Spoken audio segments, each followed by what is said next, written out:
বলো তো শিখে আসছি। আমরা ভুলগুলোই শিখছি, সঠিকগুলো শিখি নাই। এটা এবার আসো। আচ্ছা লিখে ফেলো তাহলে, এটা এই দুইটা লিখে ফেলো।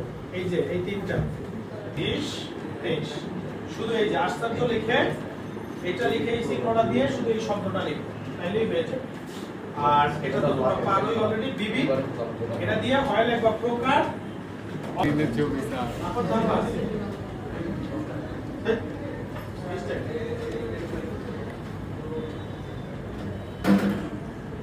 এই দেখো দেখো আপনার দিকে তাকাই, দেখো যেটা বলছিলাম আশ্চর্য, যেটা এটা পরীক্ষায় খুব আসে। দেখো আশ্চর্য শব্দের অর্থ হলো বিস্ময়কর।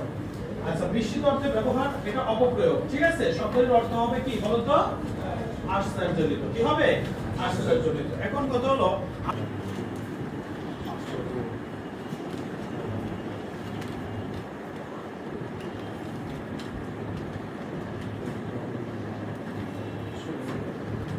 নলেজ পয়েন্ট একাডেমি, স্বপ্ন পূরণের লক্ষ্যে থাকো এগিয়ে।